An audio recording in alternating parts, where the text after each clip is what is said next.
Él es historiador, es escritor británico, tiene mucho, pero mucho escrito sobre el auge del populismo. También tiene una maestría en historia, es doctorado en filosofía.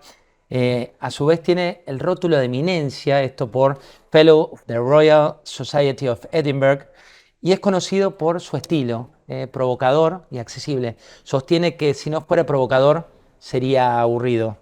Niall Ferguson, welcome to Conversations, welcome to La Nación. I would say it's a great pleasure to be here. The pleasure is mine. You know, can a broken economy be fixed? Yes, it can. I can remember as a young man growing up in the United Kingdom, Britain seemed broken in the 1970s, and miraculously, Margaret Thatcher was able to fix it. So I've seen it done. Of course, Argentina has the reputation of being the world's most broken economy, and so the challenge seems that bit harder. But what I have seen since Javier Milei was elected at the end of 2023 is an economic miracle. It is in fact more impressive than what Margaret Thatcher achieved in a shorter space of time. And so to come to Buenos Aires is to see the most broken economy achieving an economic miracle. It's quite remarkable. How many times have you been here? I think I've been to Argentina about 6 times in my life, going all the way back to when I was writing The Ascent of Money in, I think, 2006. I don't claim to be an expert, but I've thought deeply about the history of this country. And for an economic historian, it's one of the biggest puzzles, perhaps the biggest puzzle in economic history, because as you can see when you come to Buenos Aires, this was once a very wealthy country, one of the richest in the world just over a century ago, and it seemed full of promise. And so the puzzle is what went wrong, and if you can figure that out, then you begin to see what can go right.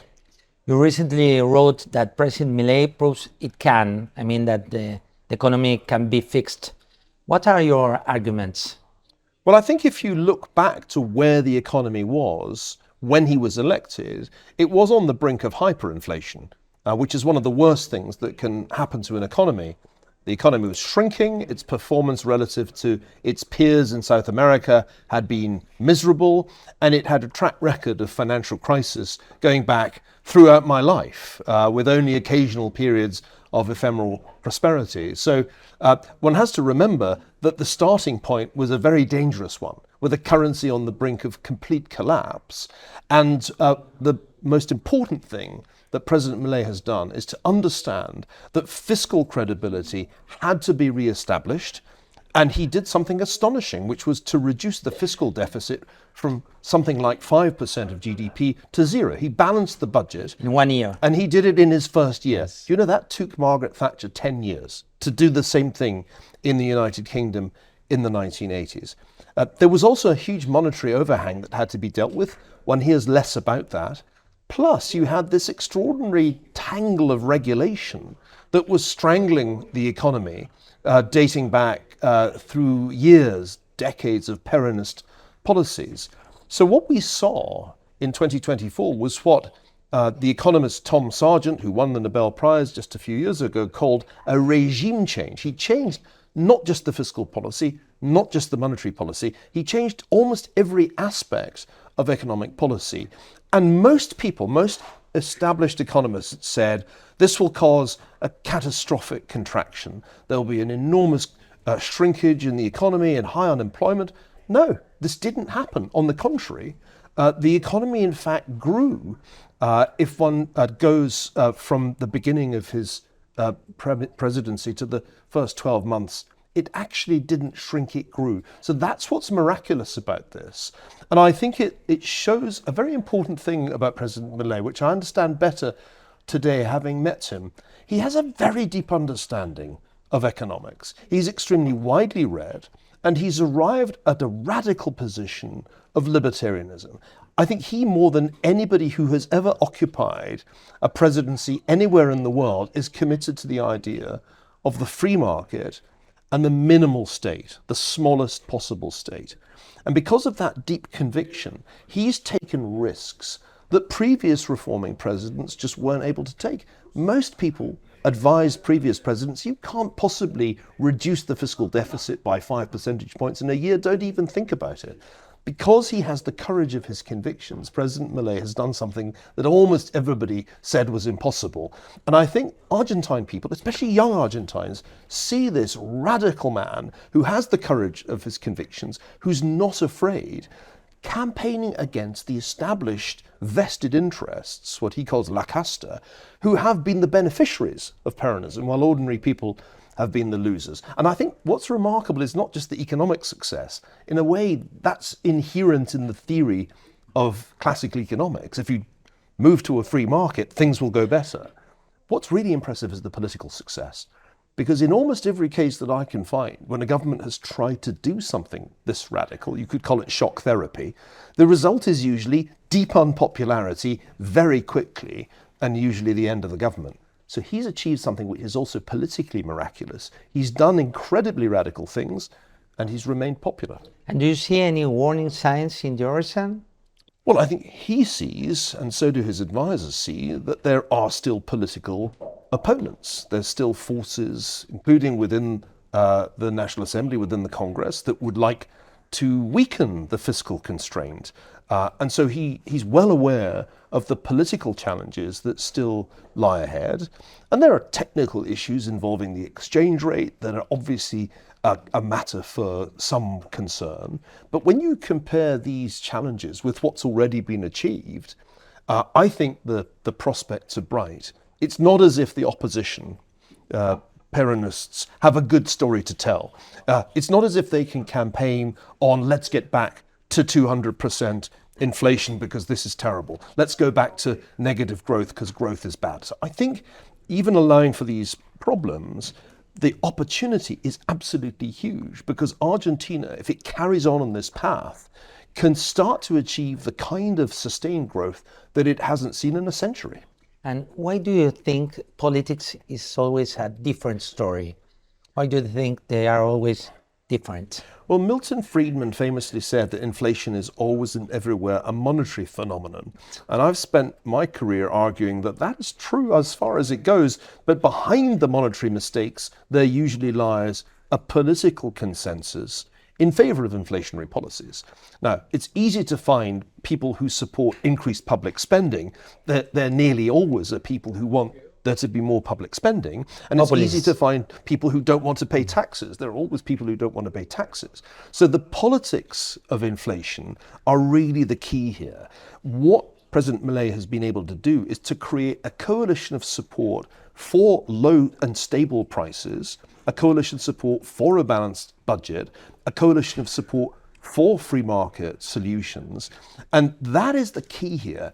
There is a majority, I think, of the Argentine public that wants growth, that wants market solutions, that wants a balanced budget, that wants price stability. But they've been out of power for many decades. His great success, I think, has been to outmaneuver the people who benefit from inflation.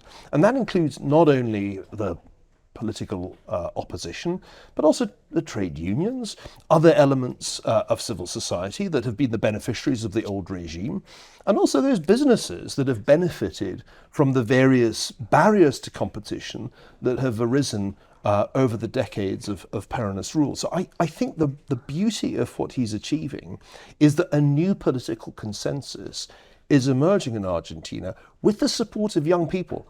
There are not many places in the world, Jose, where the young are attracted to libertarian solutions, where the young rally behind policies to balance the budget. That's very special. And I think what it shows is that President Milei not only understands the intellectual problem, and I think he understands it very deeply, but he also understands how to get young people enthused. It's not like he's giving lectures to young people about the theories of Milton Friedman. What he's doing is using social media to communicate that he has energy, that he's a radical, that he's bold enough to change the system. And that, I think, is something that many politicians, conservatives, or liberals around the world should be learning from, because it's very rare to see that. What are the biggest challenges that Milei faces politically to sustain these reforms? Well, of course, he has a relatively new party that doesn't have a majority in either the lower or the upper house, the Senate. And so he's reliant on other parties for votes. And it's vitally important that he avoids congressional votes to increase public spending and blow out his fiscal commitment. So it's very, very important that at the coming midterm elections, he wins enough support to make sure that any presidential veto can't be overridden by the votes of opposition parties. So I think that's part one. Part two is that he needs to do more than that, because this is just the beginning of reform. It's clear that Argentina needs a radical reform of its tax system, which is tremendously inefficient with high taxes but lots of evasion. It needs a labour market reform. These things will also need votes. And so I think the main obstacles to his economic miracle continuing are political, and it's going to rely on him and his advisors being as politically skillful as they've been economically skillful. There aren't many external threats, it seems to me, to what Argentina is doing. The International Monetary Fund is giving all the support that it can. It's highly positive about this government. The United States, the most powerful of all the American economies, has in President Trump an ardent fan of President Milei. So it's all about the internal opposition and whether President Milei can overcome it. And I think if one looks at the opinion polls, he has the support of ordinary people, and therefore he has a mandate to carry on with this radical change. And if one looks further ahead and imagines he gets a second term, then this economic miracle can go very far indeed. It can turn Argentina from being the proverbial disaster economy, the economy where all financial crises happen at least twice, into being a new model, not only for South America, but a model for the rest of the world. Because remember, the problems that Argentina has are not unique. They were extreme. The problem of high inflation was extreme. Yes. And the problem of public sector borrowing was extreme, and the problem of too much public debt, all of that was extreme. But other countries have versions of these problems. And so a success in Argentina sends a signal to the whole world that there is a way to address the problem of an excessively large state. There is a way to reduce the state burden on economic activity and to release the entrepreneurial spirits, which I think are very much here in Argentina. I'm struck by the new generation of businesses that are springing up here. Young Argentinians are no longer fleeing the country, but are actually seeing that there's opportunity here, and that's very exciting. It's really exciting. Why do you think Milei is delivering a man-made miracle that should gladden the heart of every classical economist? Well, if you're someone like me who grew up reading Adam Smith and believing that the key ideas of Adam Smith are right, there aren't many places in the world that cheer you up these days. Because even a conservative administration like Donald Trump's does not seem at all committed to free trade. Everybody in Europe and elsewhere talks about industrial policy and how can we be more like the Chinese. And so there aren't many governments that are pursuing free market solutions of the sort that I think are the most convincing and the most likely to succeed. In fact, there are some countries, including my own, the United Kingdom, which seem to be determined to repeat the mistakes of the 1970s. With slow growth, with an inflation problem, and public sector finances in a permanent deficit. So the fact that Argentina is going its own way under President Milei's leadership, that it's aiming to have a balanced budget, that it's aiming to bring inflation down and achieve price stability, and above all, that it's aiming for free market solutions to unleash the entrepreneurial spirits is very uplifting, because there aren't many other countries, in fact there are hardly any other countries that are taking this path. If it turns out to work, and I think it is already working, then the rest of the world is going to have to sit down and realize that there are still incredibly important answers that date back to Adam Smith, that are there in the classical school of economics, that apply everywhere. And how do you analyze the previous peronism government and its inflation rate? Well, as I said, Argentina narrowly avoided hyperinflation. And I don't think perhaps President Milei and his ministers get enough credit for dealing with what was a national emergency. The currency came extremely close to collapse. It wasn't just that there was a large deficit, there was a huge monetary overhang, which could have exploded into hyperinflation if they had made the wrong decisions. So this was a very, very dangerous situation, and one has to condemn the previous government for letting it get into such a mess. I began my career studying the hyperinflation that swept Germany in 1923. That was a disaster that paved the way for the rise of Hitler. So Argentina came very close to that kind of monetary disaster when the peso could have lost all its value. And it's extremely lucky that it was avoided through extremely effective early decision making.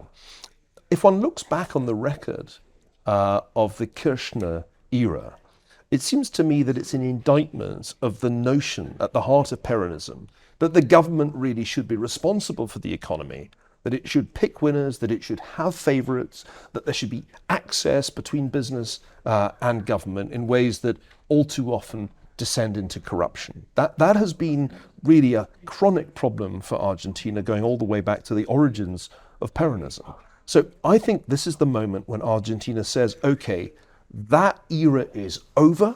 We're never going to go back there because it didn't work and it made us poor.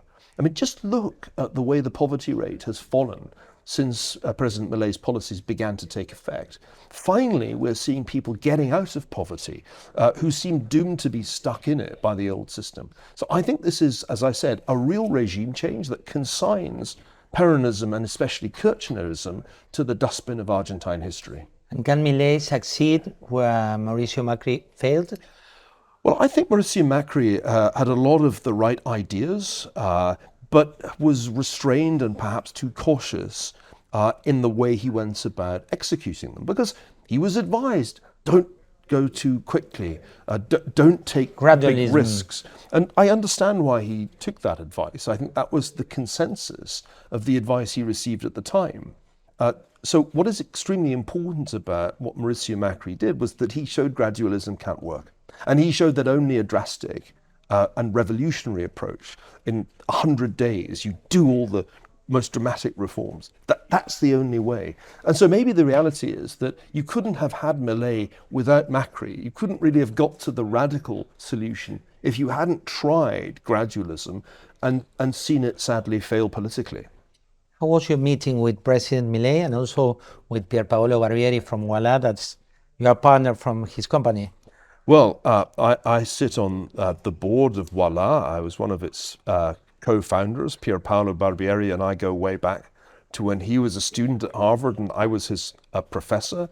I think I can date my interest in Argentina from our first meeting when he came to my office hours and said, "Professor, please stop making jokes about my country in your lectures." Wow. And I said, I can't, because your country is the butt of nearly all jokes in financial history. But perhaps, I remember saying, we can do something about that. It's so sad to listen to that, but it's so real. That was how it so seemed. Real. That was how it seemed. Yes. And if you read my book, The Ascent of Money, Yes, there's a whole I read section it. on Argentina. My first visit took me to the slums of We have a Quilmes. special section from Argentina and from the crisis. Because Argentina illustrates that a very wealthy economy can be turned into a poor economy by the wrong policies and the wrong ideas about economics. What's exciting is to come to Buenos Aires again in 2025, meet President Milei and discover, this was my first meeting with him, that he's not only an extraordinarily dynamic character with a huge social media following, but he's also a deeply thoughtful intellectual. I think President Milei must be one of the best read, if not the best read world leader, particularly when it comes to economics. But he's not a narrowly specialized professor. What fascinated me in our conversation was that although he's thought deeply about every aspect of economics, he also understands the political realities that he has to deal with. I asked him, what have you learnt that you didn't know before about politics since you became president? And he gave an extremely interesting answer, that he had learned that it was much worse than he'd realized, that the obstacles to reform within the political system were much more intractable than he'd previously appreciated. When you consider what he previously thought, which was pretty negative, you realize what a shock it's been for him to encounter the reality of trying to run a country like Argentina. I was deeply impressed. This country is very fortunate to have somebody with such a powerful intellect sitting in that president's office, pursuing the good of the country, not in order to enrich himself. He clearly has no interest in that, but because he passionately believes that Argentina can be a model for radical free market solutions. It's very inspiring, to be honest. Podés con IA. Podés con KPMG. And how important is to have an economist as president? Well, economists are not necessarily the best presidents. Why? Why because not? by and large, the economics profession says in response to every question, on the one hand, on the other. And the typical economist does not make a great president. But this is what makes President Milei so unusual. He's not the typical economist. President Milei is a dissident in the economics profession who has spent his whole career arguing for the most radical libertarian solutions, the most market-based solutions to the problems that we confront in every society. So he's a very, very unusual kind of economist who in an ideal utopian world would have almost no state at all. The minimal state would be his ideal. But what I really liked about him was this pragmatism that is combined with his idealism. He's really understood how to get things done in this country. He's understood how to use social media. Can you name another economist with that kind of a following on social media? So I think there's something very exceptional about this man. He's got a powerful intellect. We had a conversation today which was far more technical on the question of trade than I had expected to have. But we also had a conversation about the practical realities of power.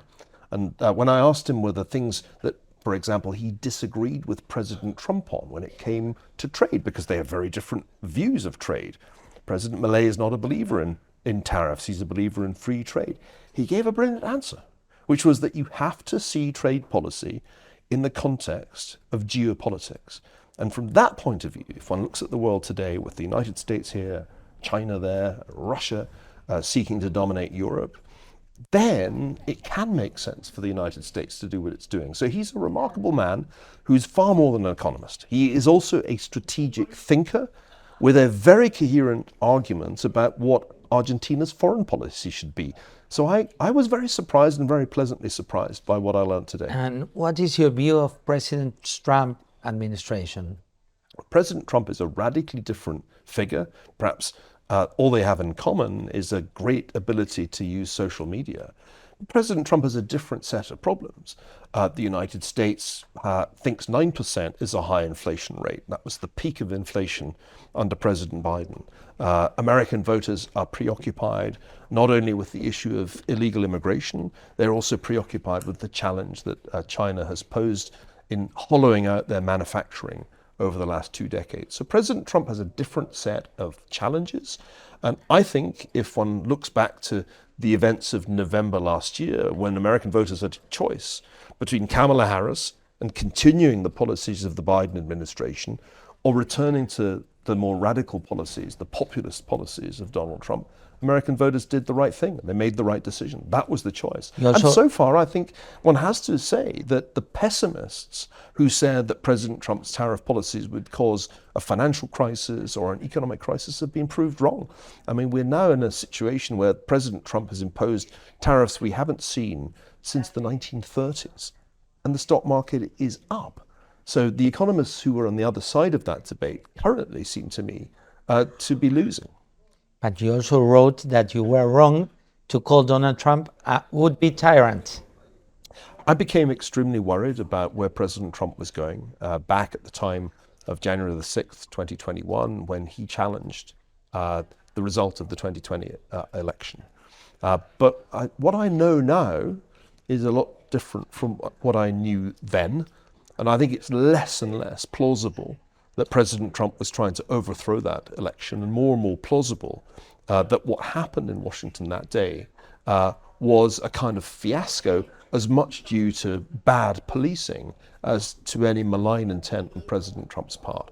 In the end, one has to revise one's view, and I did revise it. And actually, 2 years after writing those words, I predicted in early 2023 that President Trump would be re-elected and should be re-elected. So as so often in politics and in economics, when the facts change, you have to change your mind. And we've learned a lot since January 6, 2021 about what really happened that day. And it's made me change my view.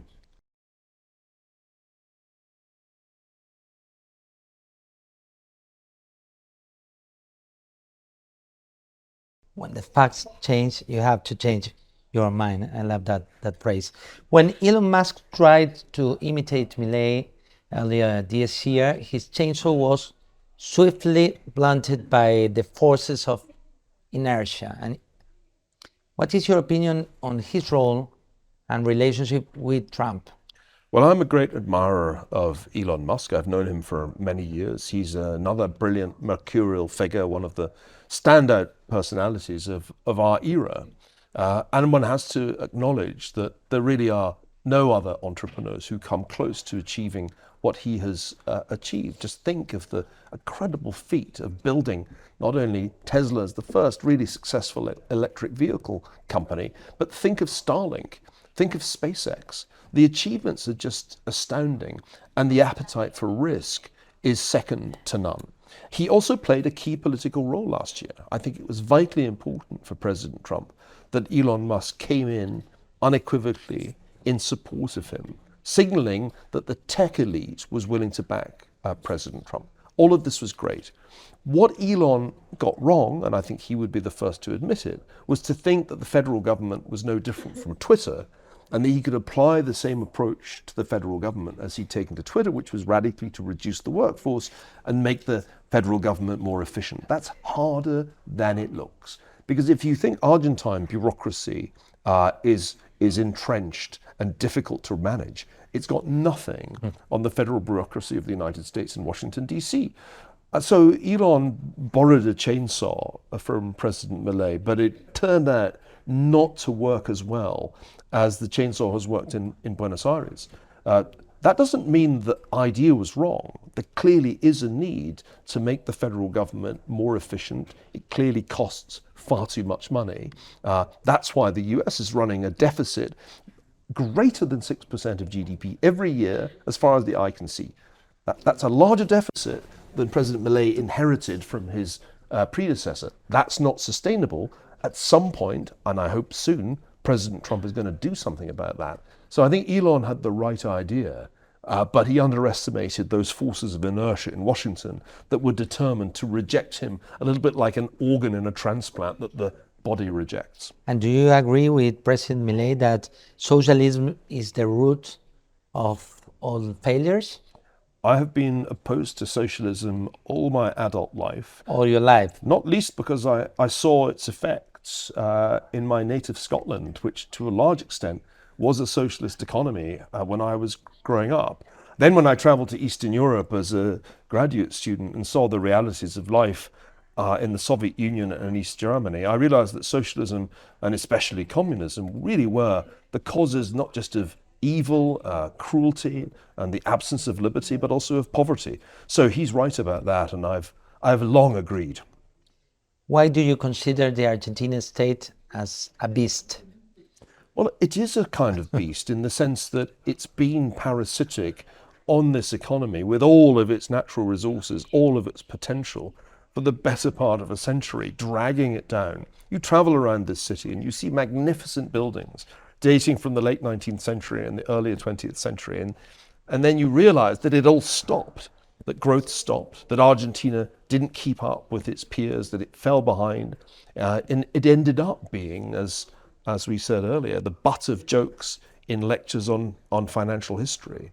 And one can only explain this by saying something went wrong with the political economy, that you ended up with a coalition of interests, that was really what Peronism created, that had no interest in economic growth and did not care if the economy stagnated and did not mind if there were periodic bouts of inflation because the vested interests were okay and they made money. So that's the essence of a dysfunctional state, when it benefits only the special interests and not the people. I have the three last questions because you have to return home. What lessons from history should Argentina keep in mind? I think the most important lesson for any drastic reform like these is you have to keep going. You can't quit after 2 years. It's a multi-year process. For these changes to really deliver the benefits of market reforms, Argentine voters have to stay the course. And that means they have to stay the course not just past the midterms, but they have to re-elect President Milei and give him a second term. It will be a two-term endeavor to transform Argentina's political economy. So lesson number one, don't quit too soon. You have to keep going. It's a marathon, not a sprint. The whole world needs an Argentinian success story. What are these countries' chances in the current global economy order, and what are the risks? Well, I think the chances are actually very good indeed. Unlike in the first Cold War between the United States and the Soviet Union, when South America became a battleground, in the second Cold War between the United States and China, South American countries can have the best of both worlds. They can have good relations with the United States, but they can also trade with China. As long as China doesn't try and control their economies, China's a buoyant market for the exports of countries like Argentina. So I think the conditions are extremely good, very positive indeed, especially when you consider all the resources that Argentina still has to develop. Vast energy resources that have barely been tapped. And of course, this is one of the great agricultural economies of the world. I can confirm that Argentine steak is the best in the world. I had an absolutely delicious dinner last night in this city. Not to mention tourism. People should come and visit this beautiful country. So the outlook is actually very bright. The opportunities are there. The country is endowed with great natural resources and talented young people.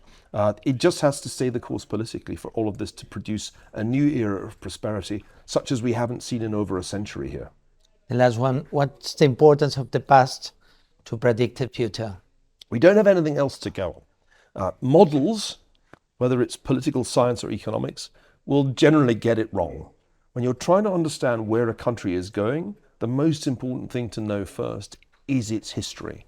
So my role as a historian is to say, look, here's what's gone wrong in Argentine history over the past century. Here's why it underperformed, it disappointed.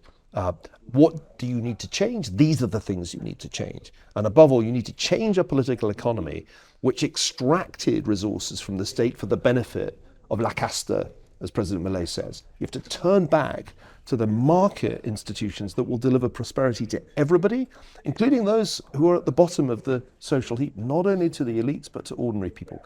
That's what history teaches us. In many ways, the history of the world since the Industrial Revolution is a history of remarkable prosperity, unprecedented improvements in not only wealth, but also life expectancy.